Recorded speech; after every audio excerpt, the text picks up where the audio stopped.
first I want to read a quote, and for goodness, I put it in quotes, so I know it's not mine, but I didn't write down where it came from, so I apologize for that. But the idea is that all emotions are important, both the pleasurable ones and the painful ones. All are designed to help us act. Emotions arise as a background music of states designed to guide us through our life. Sometimes we need a place to act out those emotions, right? Or to recognize them. And that's where rituals come in, or rites, or ceremonies, or observances. Pick your word there. Traditions is another word I found in the syllabus. That's a good one for rituals. But it's a system that we put together, either one that we've learned through whatever tradition, or one that we set up for ourselves in order to recognize our humanity and our emotions and things that happen with us and everything that's inside. And this time of year is filled with them, right? So it's Halloween time. But it's not just Halloween. We call it Halloween here. But I want to go through a few of the other things that go on in our world. And this is not an exclusive list by any means. But if we start with Ireland and Scotland, that's just about everyone say where the original word we get our Halloween from is that place. And it's the time of Samhain, which starts tonight, right? And runs through tomorrow. It's the preparation for winter. So through the ages, that's what we did. So if they had any kind of livestock or sheep or whatever, they bring them close to home this time. They'd be wrapping up their gardens, making sure things are preserved. They had food for the winter. And as winter is coming in, it was believed that the border between the living and the dead was closer than at any other time.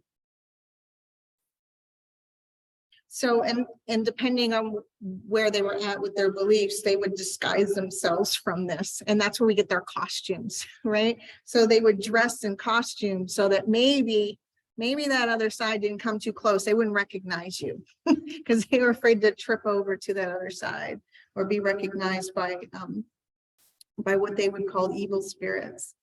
But they also honored the souls of their ancestors with feasts and bonfires and altars. Similar, well, actually the one in front of you is a hybrid between Samhain and Day of the Dead, and I'll explain that in a minute.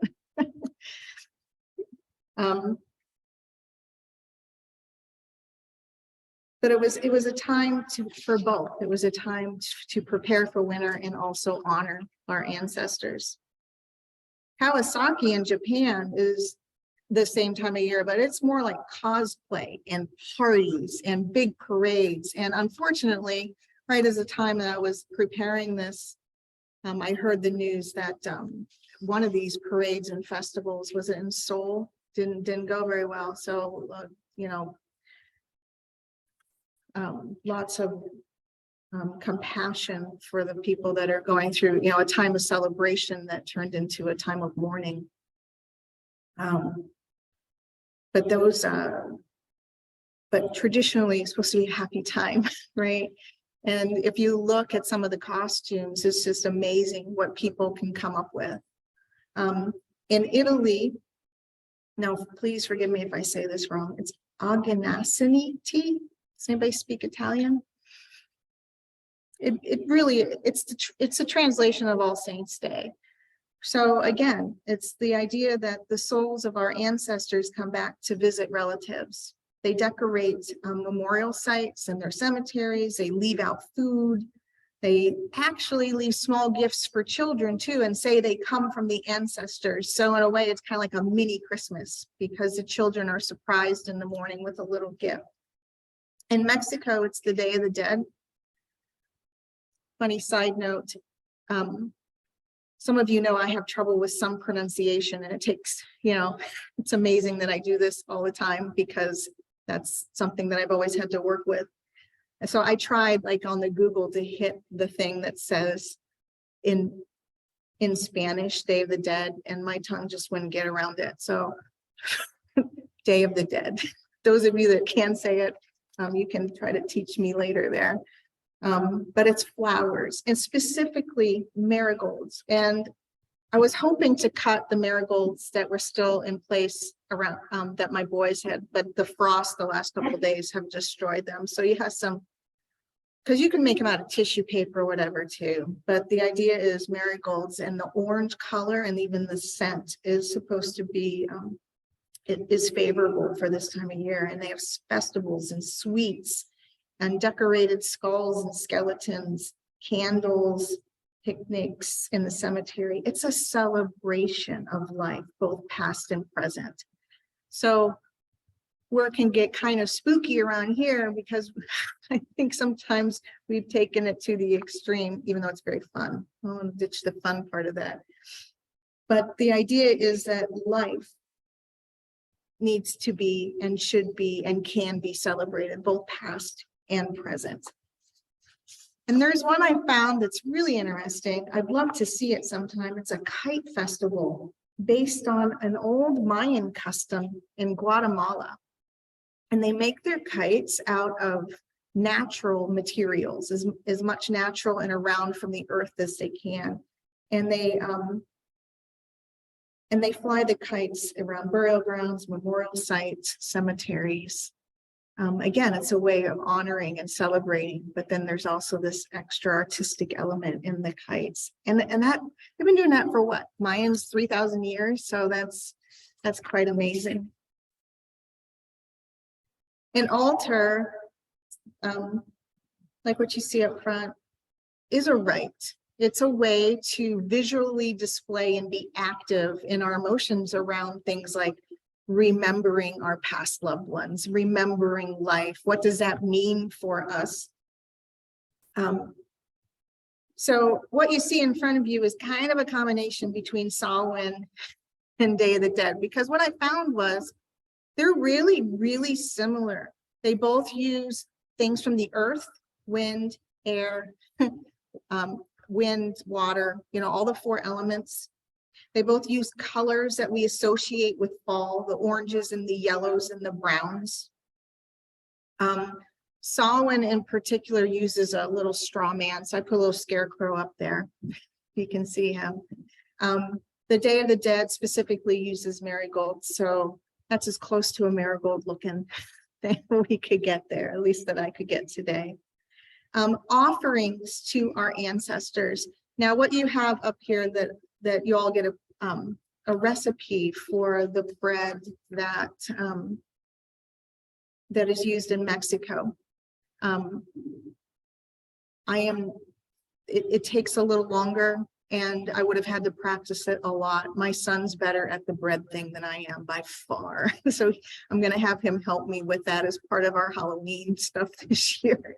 But what we have instead are scones from down the street as our substitute for our bread that we're going to share.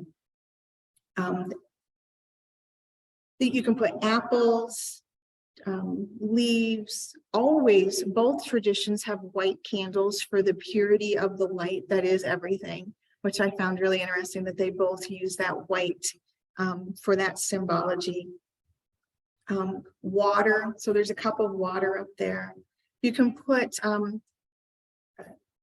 for wind, you could crumple paper or punch paper for the idea of wind. Earth is the food and fire is the candle. So that's what we have, the four elements up there. What I didn't put down that some of the traditions use is salt for purity.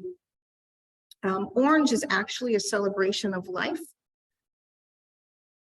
The bread nourishes not only our bodies, but our spirits. So we leave, there's one that's right there for our special loved one. And then we have some others that we're going to share here in a minute.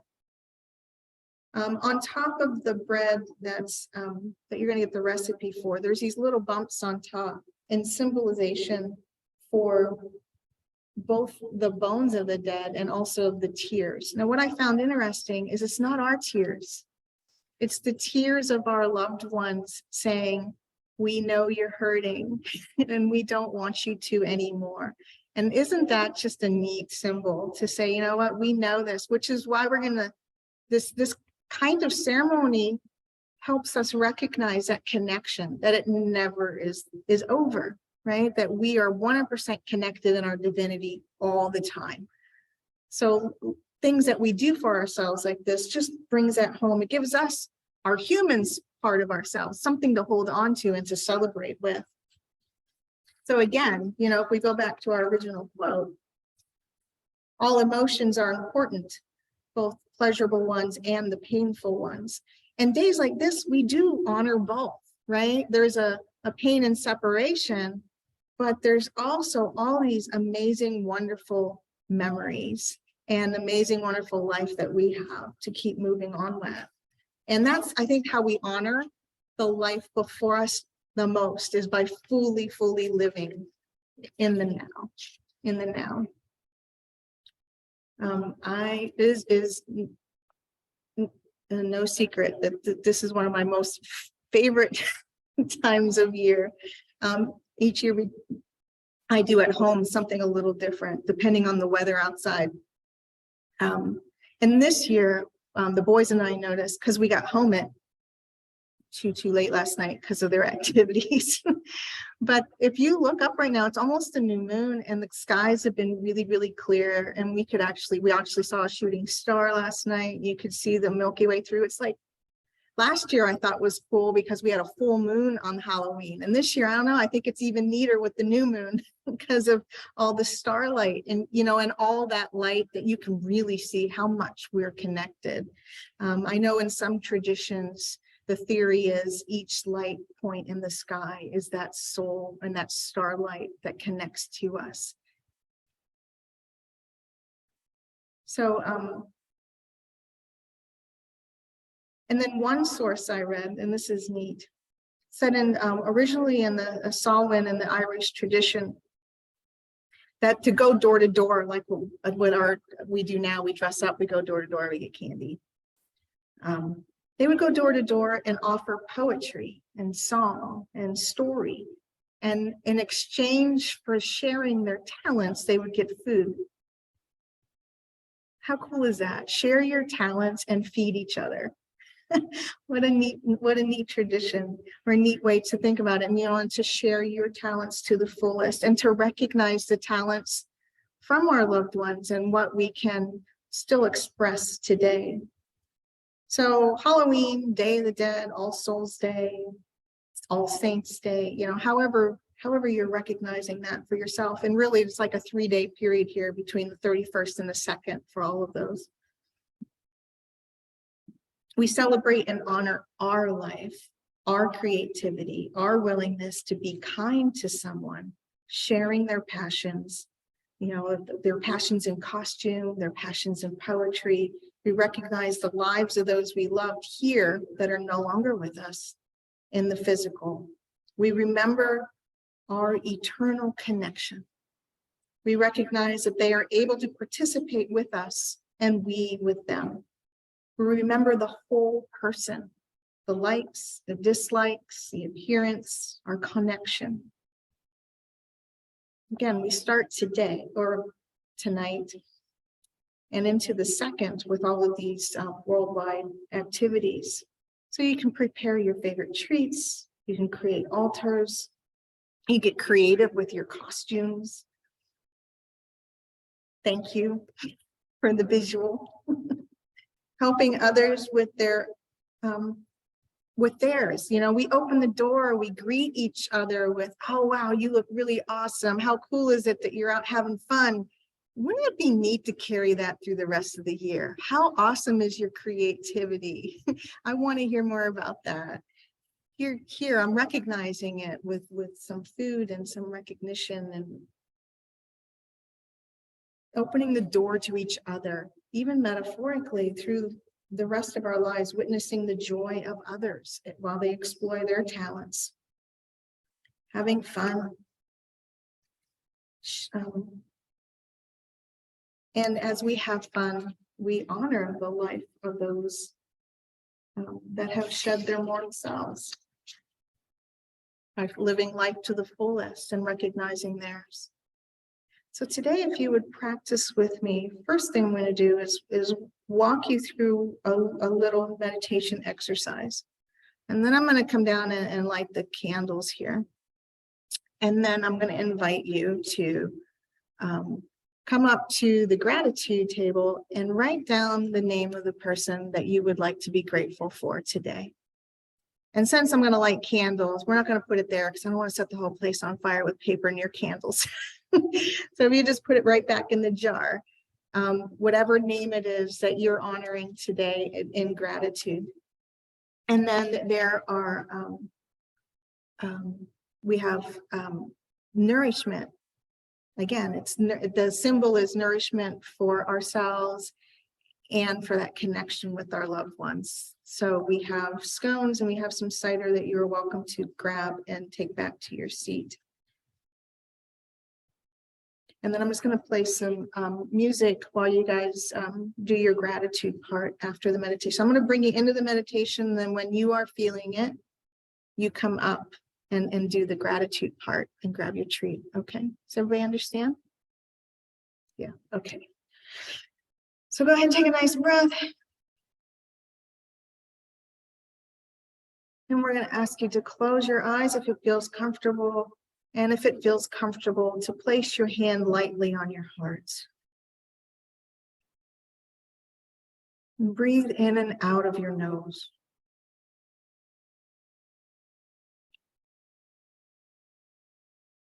Settling into your own rhythm, your own bodies. And in your mind, you're going to choose a fond memory that you have with or of somebody who has passed.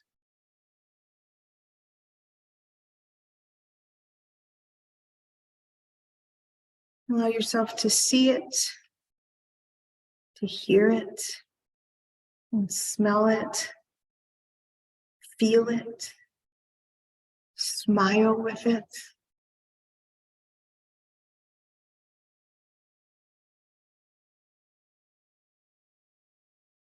And in your breath, allow that feeling to fill your heart. Allow the feeling of this memory to fill your heart. And through your breath, allow that feeling to move through your entire body.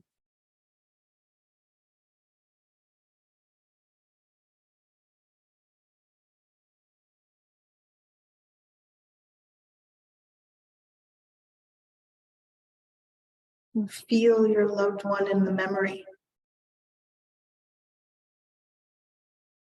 And in these next moments, allow witness to the interaction you have with that essence, that feeling, that memory.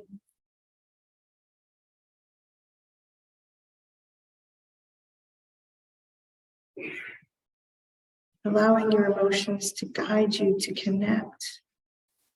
That ever-present love of creation that connects you and your loved one.